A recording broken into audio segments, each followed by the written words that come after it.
Hi everyone, ఎలా ఉన్నారు? బాగున్నారా? నేను కూడా బాగున్నాను ఫ్రెండ్స్. మీరు కూడా బాగున్నారని అనుకుంటున్నాను. ఈరోజు వీడియో స్పెషాలిటీ ఏంటంటే, ఇంకా సమ్మక్కల పౌర్ణమి స్టార్ట్ అయింది కదా. అంటే పౌర్ణమి వెళ్ళేలోపు ఇంకా సమ్మక్కనైతే పూజ చేస్తారు కదా ఫ్రెండ్స్. ఇంకా నేను కూడా ఈరోజు సమ్మక్కకైతే పెట్టుకున్నాము. ఇంకా పూజా విధానం ఎలా చేశాను అనేది ఈ వీడియోలో కంప్లీట్గా చూపించబోతున్నాను.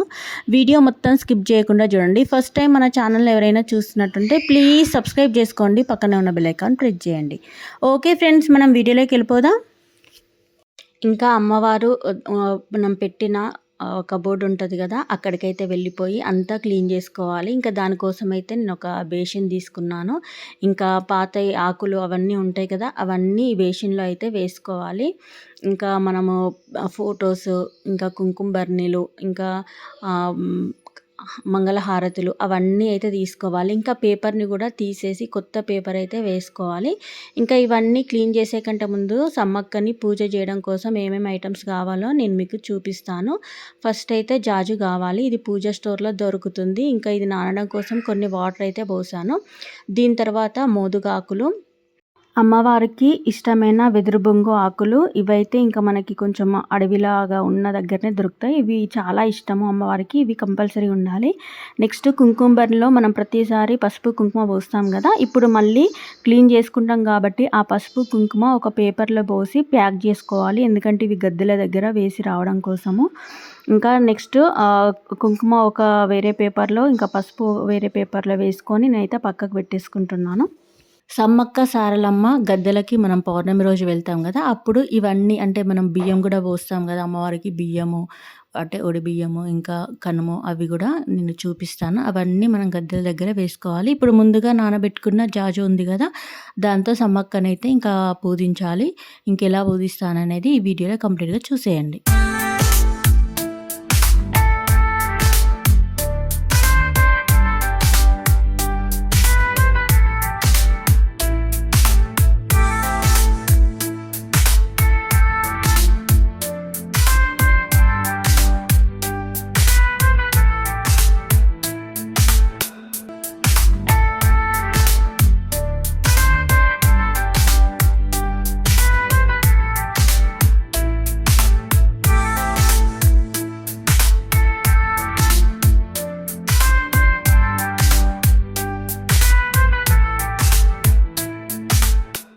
జాజితో కంప్లీట్ అయిపోయిన తర్వాత అమ్మవారికి ఇష్టమైన పసుపు కుంకుమలతో అయితే అలంకరణ చేయాలి. ఇంకా ఇవి కూడా లైన్స్ లాగా పెట్టాలి. ఒక అడ్డుగా ఒక 3 పసుపుతో, ఇంకా 2 కుంకుమతో, ఇంకా నిలువుగా ఒక స్తూపం లాగానైతే వేయాలి. ఇంకా నేనైతే ఇలానే చేస్తాను. ఇంకా మా పెద్దవాళ్ళు మాకు ఇలా చేయాలనే చెప్పారు. మేము కూడా ఇలానే చేస్తాము. ఇంకా మీరు ఎలా చేస్తారో కామెంట్ బాక్స్లో కామెంట్ చేయండి. ఇంకా నెక్స్ట్ కుంకుమతో కూడా అలంకరణ చేస్తున్నాను, చూసేయండి.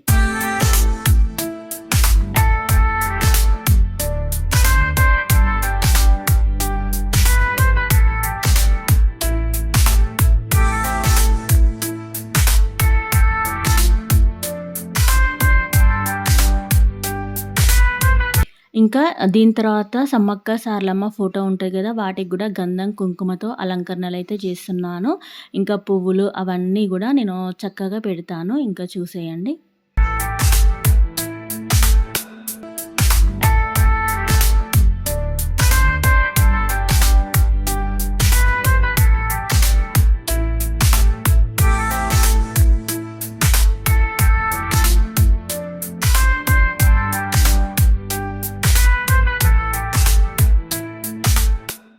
ఇంకా దీపం కుందీలకు కూడా గంధం కుంకుమ అలంకరణ చేయాలి. ఇంకా మనకి అమ్మవారికి ఇష్టమైన ఆకులు ఉన్నాయి కదా, ఇంకా వెదురు బొంగు ఆకులు, వాటిని కూడా పెట్టేశాను. ఇంకా కుంకుమ బర్నీలు కూడా క్లీన్గా కడిగేసుకొని వాటిలో అయితే మళ్ళీ కుంకుమ పసుపు అయితే నింపుతున్నాను. ఇంకా అమ్మవారికి ఇష్టంగా రాసులాగా పోయాలి, అంటే ఇలా స్ట్రేట్గా ఉండేలాగా పోయాలి, నిండుగా పోయాలి. ఇంకా ఇవి మళ్ళీ ఫ్రెష్గా అమ్మవారి దగ్గరనైతే పెడుతున్నాను. ఏది ఉన్నా లేకున్నా అమ్మవారికి మాత్రం మనం పసుపు కుంకుమలు మాత్రం కంపల్సరీ ఇవ్వాలి. ఇంకా నెక్స్ట్ ఇవన్నీ కంప్లీట్ అయిపోయిన తర్వాత ఇంకా నేనైతే అమ్మవారికి వాయనం ఇయ్యడానికైతే రెడీ చేసుకుంటున్నాను. వీటికి నేను ఒక 2 విస్తార్లు తీసుకొని అందులో బియ్యం అయితే నింపాను. తర్వాత ఇంకా కనుము, ఇంకా కుడక, ఇంకా పోక, ఇంకా ఖర్జూరాలు పెట్టి మనం వాయనానికైతే రెడీ చేసుకోవాలి. ఇంకా ఇవి ఇలా రెడీ చేసుకున్న తర్వాత ఇవి పెట్టడం కంటే ముందు మోతికాకులు కూడా తీసుకోవాలి. ఇంకా ఇలా తీసుకొని మనం ఎక్కడైతే పెడతామో అక్కడ కొన్ని వాటర్ పోసి పసుపేసి ఇంకా అలికి తర్వాత పసుపు కుంకుమతో ఇంకా ముగ్గులైతే వేసుకోవాలి. అమ్మవారికి డిజైన్లు వేయకూడదు, ఇలా లైన్స్ లాగా పెట్టుకుంటే సరిపోతుంది. ఇంకా నేనైతే ఇలా వేసుకున్నాను. వేసుకొని మనం ఇప్పుడు ఆల్రెడీ వాయనానికి రెడీ చేసుకున్నాం కదా, వాటిని అయితే ముందైతే పెడుతున్నాను. ఇంకా ఈలోపు నేను పూజ కూడా స్టార్ట్ చేశాను. ఇంకా దీపం అయితే ముట్టించాను. ఇప్పుడు కర్పూరం అయితే వెలిగించబోతున్నాను. ఇంకా ఇలా మొత్తానికైతే నేను నీట్గా అయితే చేసుకున్నాను. ఇంకా వీటి తర్వాత అమ్మవారికి కోడినైతే కట్ చేస్తున్నాము. ఇంకా అది కూడా నేను మీకు చూపిస్తాను.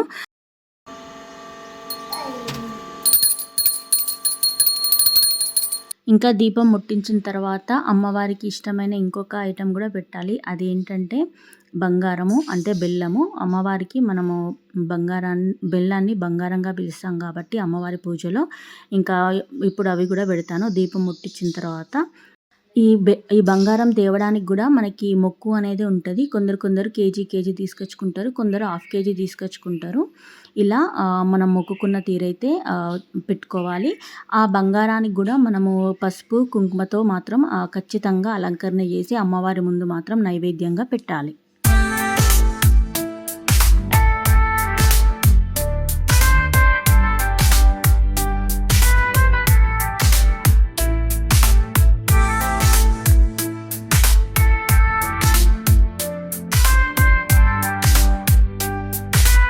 ఇలా అన్నీ ప్రిపేర్ చేసుకున్న తర్వాత కొబ్బరికాయ కూడా పెట్టుకోవాలి. ఇంకా ఇది బెల్లం పాకము, అంటే కోడిని కట్ చేసే ముందు కోడి నోట్లో పోస్తారు కదా, అలా దానికోసం అయితే ఇంకా నేను పాకం తీసుకున్నాను. కోడిని అయితే కట్ చేసుకున్నాము. ఇంకా దీన్ని అయితే చికెన్ సెంటర్లో ఇచ్చేసి వస్తారు, అంటే క్లీన్ చేసుకోవడం కోసం. ఎందుకంటే తనకి ఇంకా మా ఇంట్లో ఎవరికి రాదు, ఇంకా అందుకోసమని మేము చికెన్ సెంటర్లోనే ఇస్తాము. ఒక 20 రూపీస్ 30 రూపీస్ ఇస్తే వాళ్ళు నీట్గా కట్ చేసుకొని మాకైతే ఇస్తారు. ఇంకా కట్ చేసుకొని కూడా తీసుకొని వచ్చినారు. ఇంకా అదైతే ఒక బౌల్లో వేసి ఇంకా ఎలా వండానో మీకు ప్రిపరేషన్ అయితే చూపిస్తాను.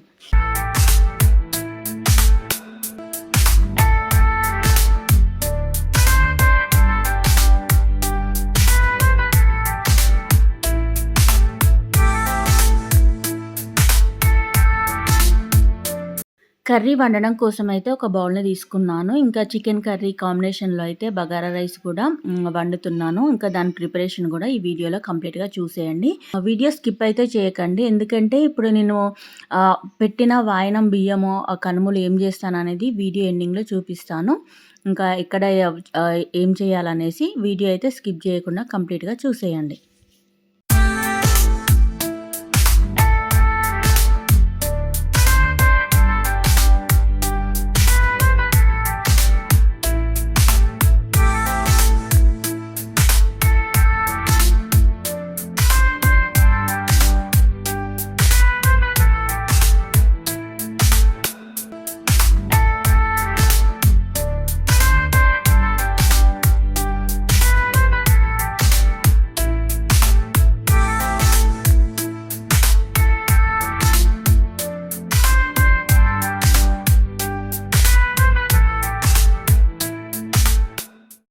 ఆనియన్ పేస్ట్ మనకి ఇప్పుడు ఫ్రై అయిపోయింది కదా, ఇంకా మనం ఆల్రెడీ క్లీన్ చేసుకొని పెట్టుకున్న చికెన్ అయితే ఇందులో వేసేసుకుందాం. వేసుకొని ఇంకా కర్రీ అయితే ప్రిపేర్ చేసుకుందాం.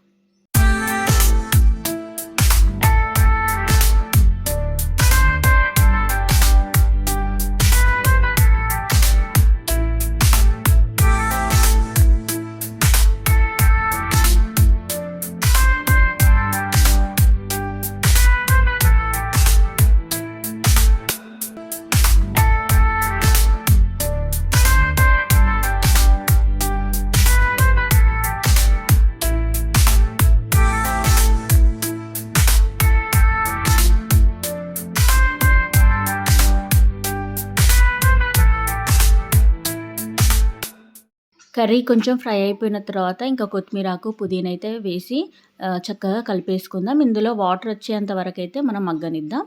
ఇంకా చూడండి మనకి ఆయిల్ కూడా పైకి వచ్చేసింది. ఇంకా మనకి కర్రీ కొంచెం ఫ్రై అయిపోయినట్టే. ఇప్పుడు కొద్దిగా వాటర్ పోసుకుందాం. అంటే ఎక్కువగా అయితే నేను వాటర్ పోయను. ఇంకా మగ్గే వరకు పుదీనా, కొత్తిమీరకు వేసి ఇంకా ఒక 15 మినిట్స్ అయితే పక్కకు పెట్టేసుకుందాం. ఇంకా బిర్యానీ చేయడం కోసం అయితే ఇంకా క్యారెట్, పుదీనా, మిర్చి, ఆనియన్స్ అన్నీ కట్ చేసుకొని రెడీగా పెట్టుకున్నాను. ఇంకా బౌల్ పెట్టేసి అందులో సాజీరా, ఇంకా గరం మసాలా, హోల్ గరం మసాలా అయితే వేసేసి ఆల్రెడీ కట్ చేసుకొని పెట్టుకున్న క్యారెట్, ఆనియన్, మిర్చీస్ అయితే వేసి ఇంకా చక్కగా కలిపేసుకుందాం.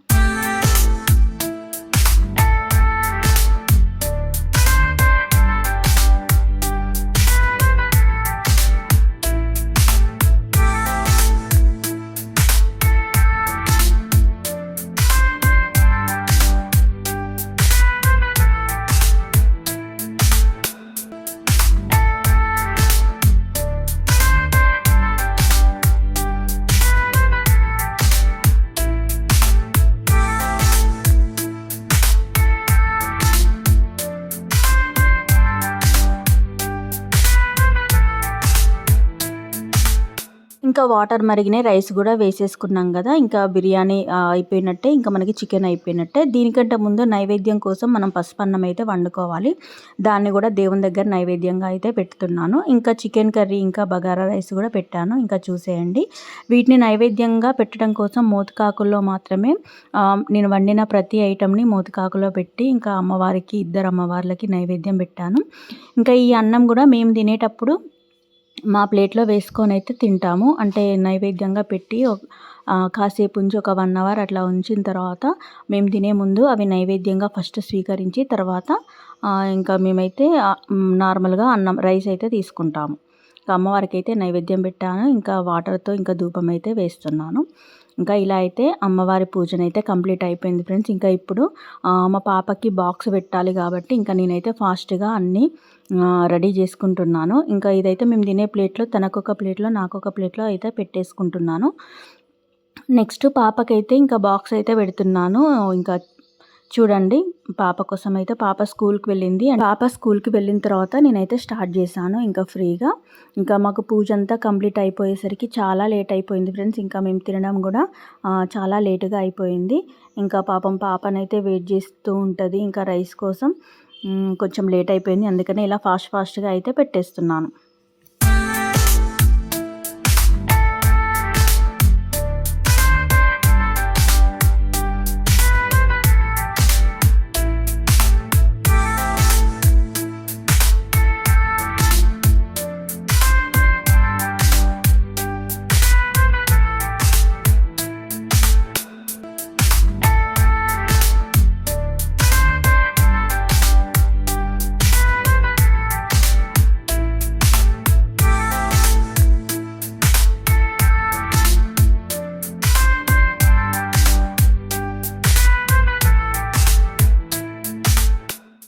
పాపకి బాక్స్ పెట్టాను. ఇంకా బాబుకి కూడా కలుపుతున్నాను బాక్స్లో పెట్టడం కోసం. అంటే బాబు కొంచెం లేటుగా పంపించాము, అందుకోసమని ఇంకా తను ఇంట్లోనే ఉన్నారు.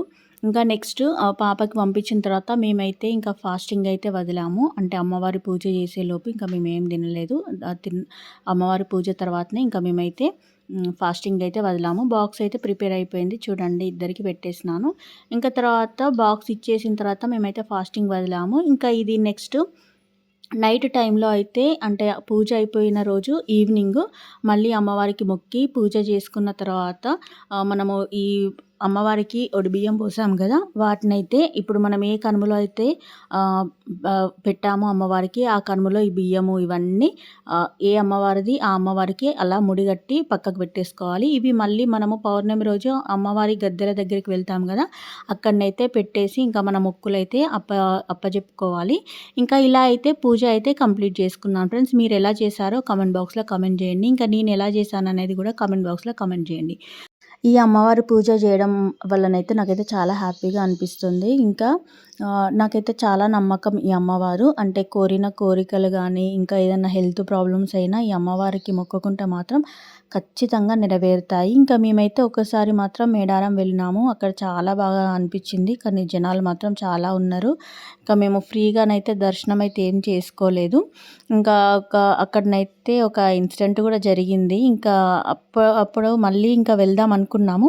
అప్పుడు మేము మేడారంలో మేకను కూడా కట్ చేసినాము. అప్పుడైతే బాగా అనిపించింది. ఇంకా మళ్ళీ అక్కడ కట్ చేసుకొని నైట్ అంతా జర్నీ చేసి ఇక్కడికి వచ్చి భోజనాలు కూడా పెట్టినాము.